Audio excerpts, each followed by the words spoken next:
Bonjour à tous, bienvenue sur ma chaîne Marie et les runes. Je vous souhaite à tous un bon dimanche et comme je vous l'avais dit, je reviens vers vous à présent le dimanche, tous les dimanches, pour vous présenter les influences runiques de votre semaine, donc du lundi 11 au dimanche 18 août. Alors, c'est parti. Quelles influences? Ce matin, je vais utiliser mes runes en aventurine. Les vertes, donc une pierre reliée au chakra du cœur.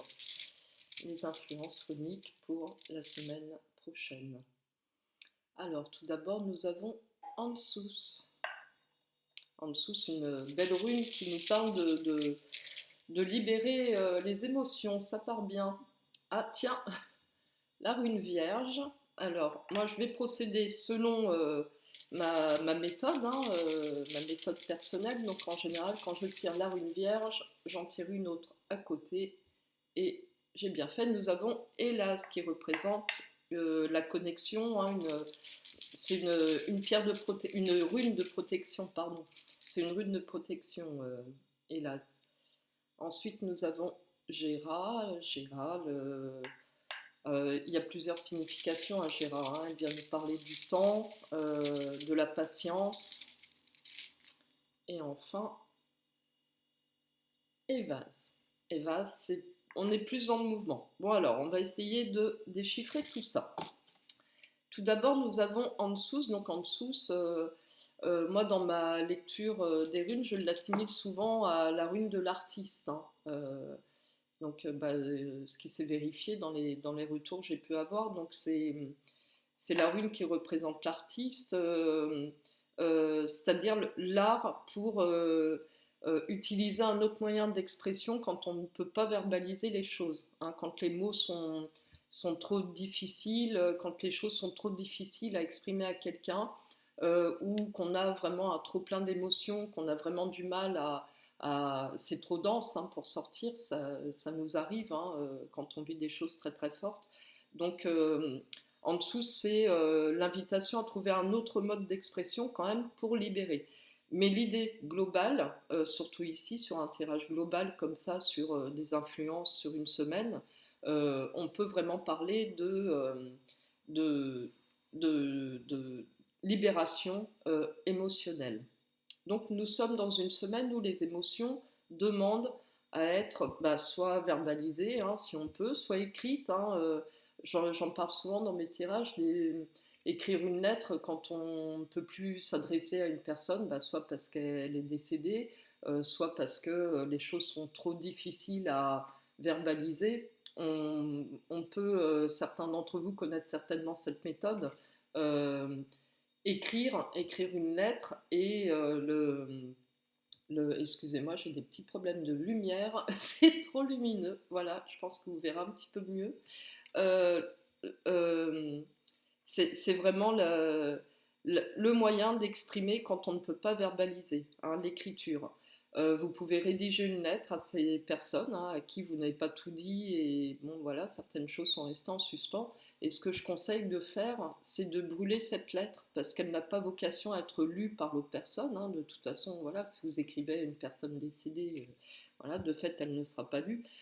L'idée, c'est vraiment la libération émotionnelle. Vous écrivez pour vous, pas pour que votre lettre soit forcément lue, parce que l'autre n'est pas forcément prêt à ce moment-là dans sa vie à recevoir ce que vous avez à lui exprimer. Bon, donc nous sommes dans la libération. Libérer ce qui devient vraiment trop dur à porter et qui nous charge le chakra de la gorge, parce qu'en dessous, c'est vraiment une rune qui est liée au chakra de la gorge. Donc la communication, la verbalisation, les mots. À côté, nous avons donc cette rune vierge qui.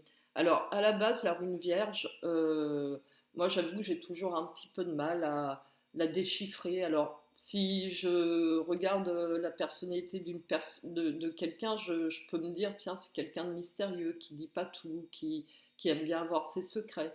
La rune vierge, ça représente un peu le destin, les runes qui ne veulent pas tout vous dire. Voilà, donc il y a une grosse part de mystère dans cette rune vierge.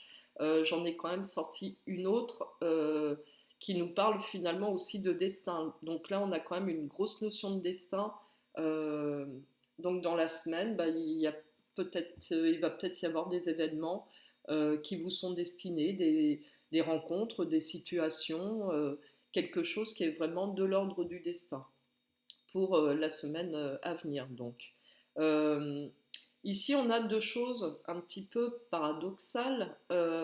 Parce qu'à la base, Gérard, moi, je la lis comme une rune qui appelle à la patience, qui vous invite vraiment à prendre conscience que les cycles peuvent parfois être longs. Hein.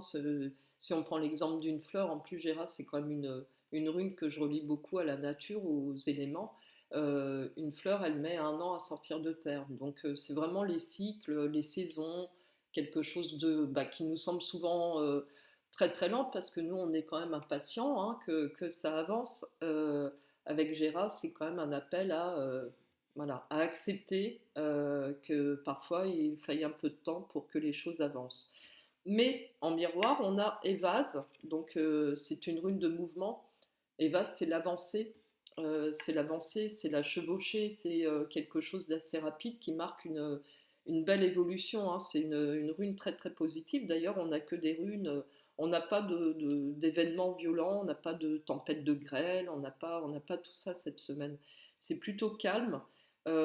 Alors, si je fais la synthèse de tout, je vois quand même une grosse notion de destin ici, entre la rune vierge et Hélas, hein, c'est vraiment très très bien marqué.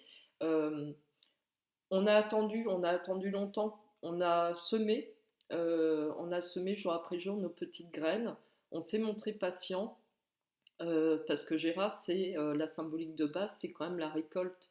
C'est récolter enfin les fruits de tout le travail qu'on a pu faire en amont. Euh, donc on a été patient, on a fourni de gros efforts, on a fait aussi un travail personnel, un travail de recherche de sens aux choses. On s'est peut-être saisi d'enseignements que chaque expérience nous apportait. Gérard, elle porte aussi cette idée de sagesse, hein, de comprendre le sens à tout ça. Est-ce qu'on est ici par hasard ou est-ce qu'on est ici pour vivre des expériences qui vont chacune nous apporter un enseignement à comprendre.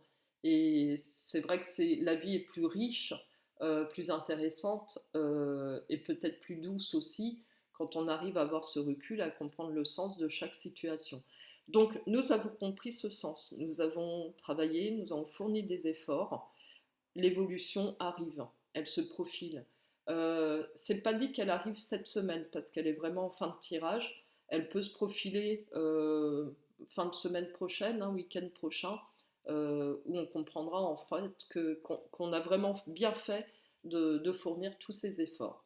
Euh, mais il y a aussi un appel, ne l'oublions pas, à libérer nos émotions ou à communiquer. Hein. Ça peut être aussi, alors c'est pas forcément je ne peux rien dire, je suis complètement bloquée. En dessous, c'est évidemment à la base une rune de communication. Donc ça vous invite à dire les choses, euh, peut-être parce qu'il y a une situation inéluctable que vous devez vivre, un événement qui arrive, qui vous est destiné, une rencontre aussi.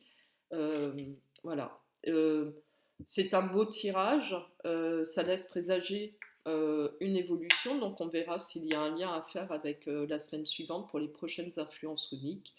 Voilà, je vous souhaite à tous un très beau dimanche, une très belle semaine. On se retrouve mercredi et mercredi, je vous parlerai du chakra du troisième œil qui nous ouvre justement à toutes ces choses subtiles. Très belle journée à vous, à très bientôt. Vous pouvez aller voir l'ensemble de mes prestations sur ma page Marie Clairvoyance, ma page Facebook, et n'hésitez pas à partager ma chaîne YouTube. À très bientôt.